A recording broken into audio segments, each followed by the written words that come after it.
What would you do if the person who held your hand through years of starvation, poverty, and tears suddenly threw your entire sacrifice away the moment life became comfortable? How do you survive the exact moment you realize the love of your life has turned into a completely unrecognizable stranger? The rain outside beats mercilessly against the glass, but inside the dim, neon-lit hallway of a hidden entertainment parlor, the air is suffocatingly hot.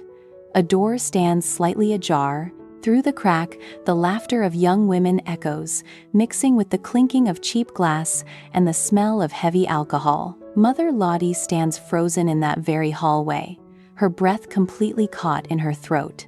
Her trembling hands grip the strap of her worn handbag so tightly her knuckles turn stark white. She is staring at her husband, Uncle Dung.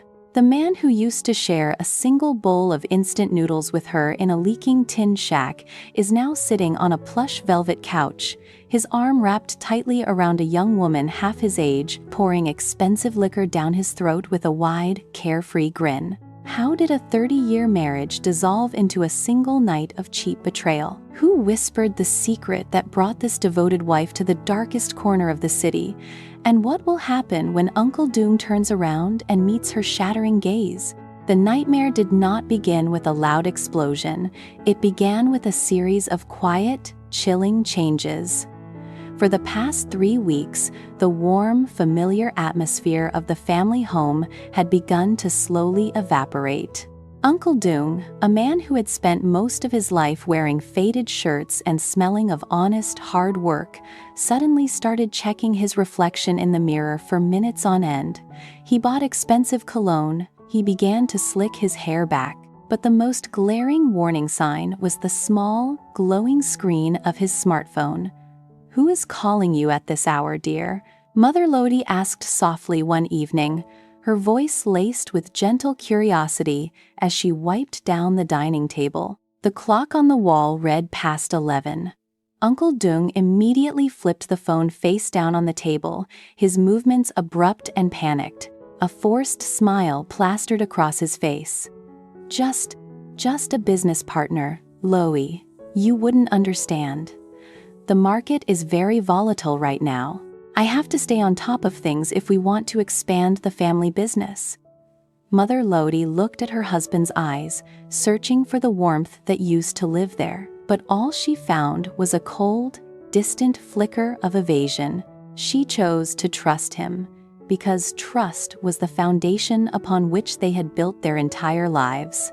The next evening, the air in the kitchen was thick with the rich, comforting aroma of caramelized fish and boiled vegetables, Uncle Dung's absolute favorite meal. Mother Lottie had spent 3 hours standing over the hot stove, meticulously preparing every dish to perfection. She smoothed down her apron, checking the clock. He was supposed to be home in 10 minutes. Suddenly, her phone buzzed on the counter. It was a short text message from her husband. "Don't wait up for dinner. An important client just arrived from out of town. I have to take them out for a massive banquet to seal the contract. Eat without me." Mother Lottie's shoulders dropped. The heavy silence of the empty kitchen wrapped around her like a shroud. She stared at the beautifully set table for two, the steam slowly rising from the food before disappearing into nothingness. A single, heavy tear threatened to fall from her eyes, but she quickly wiped it away with the back of her hand, trying to convince herself that she was just being overly sensitive. However, she wasn't the only one noticing the cracks in the foundation. Sitting in the adjacent living room, CEO Jack and Tu Tien had been watching the entire exchange in profound silence.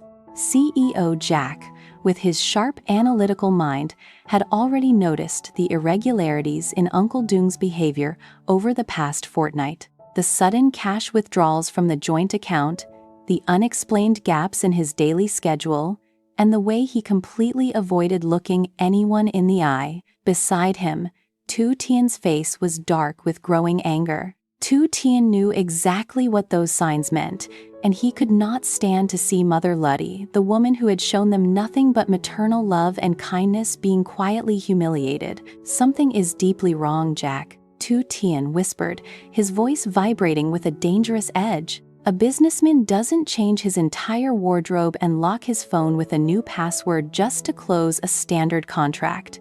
He's hiding something, and it's tearing Mother Ly apart inside.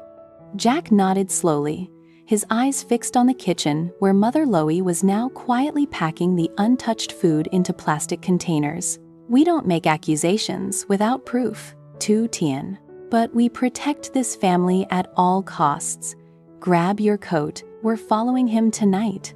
The sleek black car cut through the heavy evening traffic, keeping a calculated distance behind Uncle Dung's newly washed sedan. Jack navigated the crowded streets with practiced precision, while Tu Tien kept his eyes locked on the taillights ahead. They watched as Uncle Dung bypassed the upscale financial district, turned away from the reputable business hotels, and drove deeper into a notorious alleyway known for its flashy, dim-lit entertainment bars and karaoke dens. The car pulled up outside a building wrapped in flashing, cheap pink and purple neon lights. The sign read "The Golden Knight." Young women in revealing dresses stood near the entrance, laughing loudly and greeting wealthy older men who walked through the doors. A business meeting? Here? Tu Tien spat out, his fist clenching so hard his nails dug into his palms. He lied to her. He threw away her home-cooked meal to come to a place like this.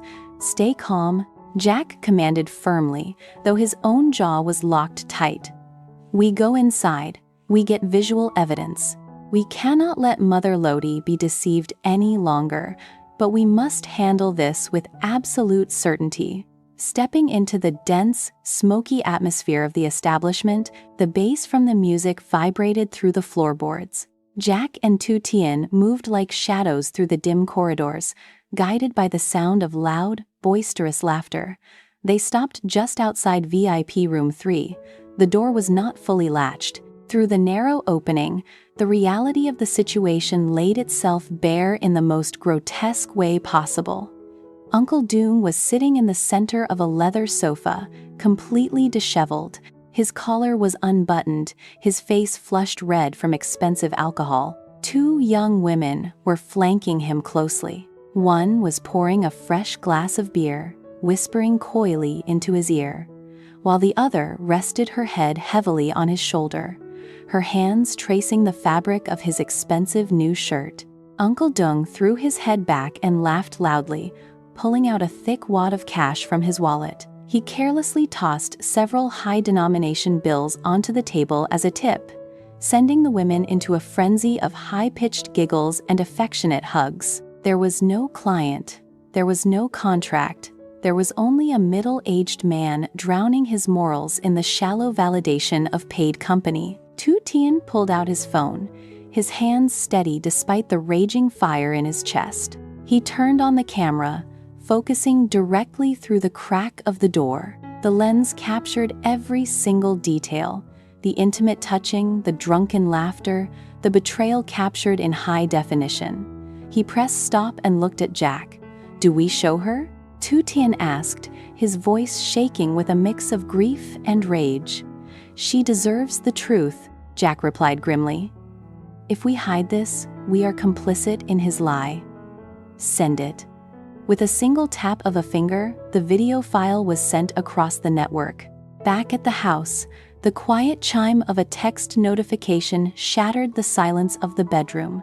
Mother Ly, who had been sitting on the edge of the bed staring blankly at the wall, reached for her phone. When she opened the video, the color instantly drained from her face. Her breathing turned shallow, then stopped entirely. She watched the man she had loved for 30 years, the man who swore before God to cherish her in sickness and in health, holding another woman in a dark, dirty bar. "No, this isn't real," she whispered to the empty room, her voice cracking. "Dung would never. He wouldn't do this to me." But the video didn't lie. The flashing neon lights illuminated his face perfectly. The betrayal was undeniable. Driven by a sudden, desperate surge of adrenaline, Mother Ly grabbed her thin coat, threw open the front door, and ran out into the pouring rain. She didn't care about a taxi. She didn't care about the storm. She ran toward the main road, her heart screaming for answers, her mind refusing to accept the death of her marriage until she saw it with her own eyes. Within 20 minutes, a rain-soaked, trembling figure burst through the front doors of the Golden Knight. The security guards tried to stop her, but the sheer, raw grief radiating from Mother Ly made them hesitate. She marched down the hallway, her wet shoes squeaking against the polished floor, guided by a horrific magnetism toward VIP Room 3. Jack and Tu Tien were still standing in the shadow of the corridor when they saw her approach. Mother Ly.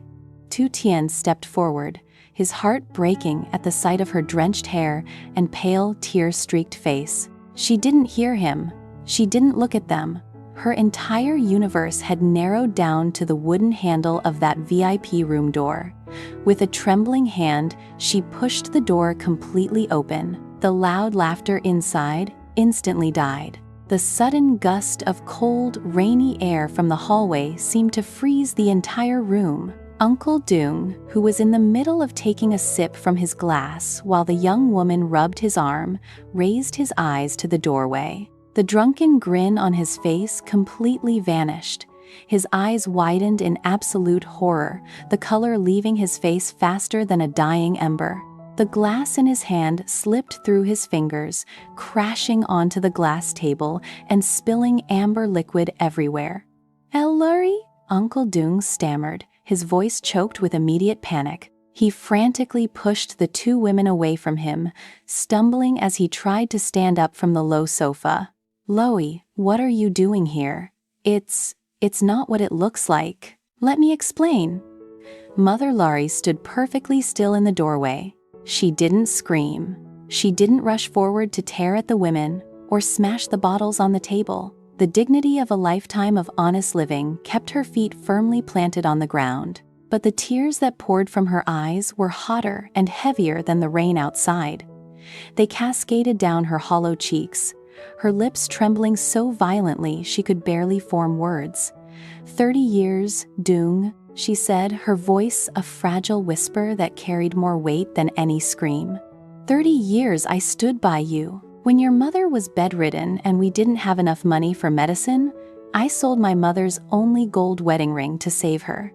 When you failed your first business venture and creditors came to smash our windows, I stood in front of you and took the blows.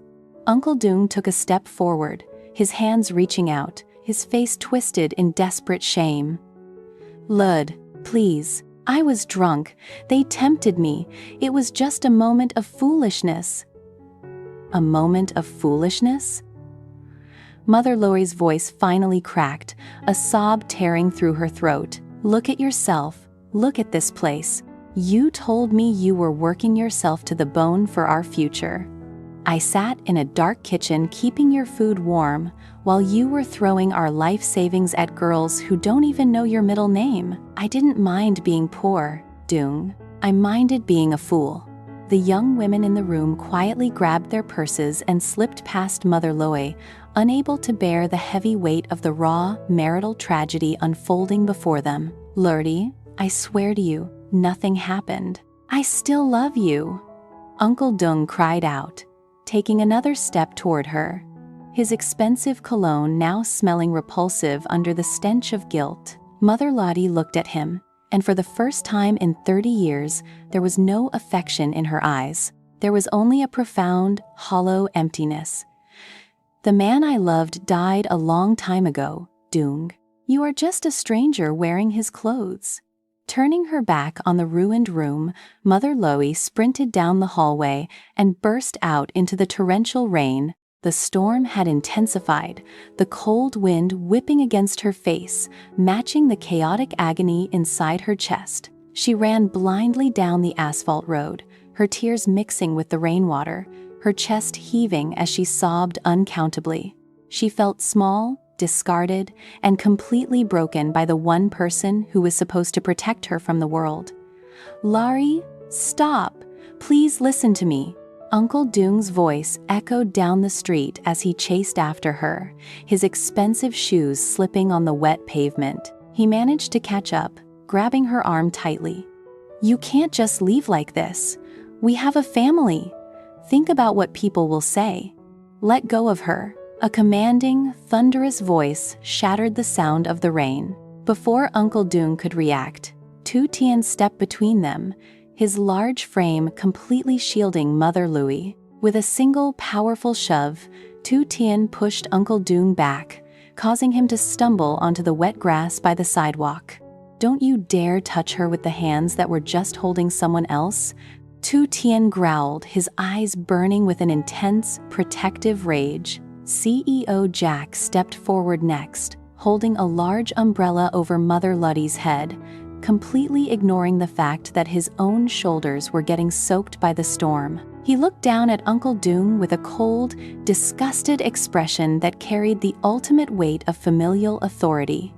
"Uncle Dung, you have crossed a line from which there is no return," Jack said, his voice calm but deadlier than the thunder above. "Everything you have today, your status, your business, your respect, was built on the sacrifices of this woman. You thought you were a king because you had money in your pocket, but tonight you showed everyone that you are entirely bankrupt as a human being." "Jack, Tu Tien, you don't understand. This is a family matter." Uncle Dung pleaded from the ground, his clothes now soaked and covered in mud, his slicked-back hair falling messily over his forehead. He looked pathetic, stripped of all the cheap glamour he had bought into. "I am your uncle. An uncle protects his family. He doesn't destroy it from the inside," Jack responded coldly. "From this moment on, you do not step foot into the family house. The lawyers will handle the separation of assets. And don't worry, we will ensure Mother Ly receives every single penny she deserves for the 30 years of life you stole from her." Mother Ly leaned heavily against Tu Tien's arm, her body shaking from the emotional exhaustion. She didn't look back at the man groveling in the mud. She had made her choice. It was a painful, agonizing choice, but it was one of ultimate dignity. She would no longer beg for a love that had to be shared with strangers. Jack gently guided her toward the parked car, opening the door for her. As the vehicle pulled away into the dark, rainy night, Uncle Dung was left kneeling alone on the empty sidewalk, surrounded by nothing but the cold wind, the mud, and the crushing realization that in his pursuit of cheap, fleeting pleasure, he had permanently thrown away the only priceless treasure he ever owned. The family car drove forward, leaving the past behind, moving toward a painful but necessary dawn of healing and self-respect.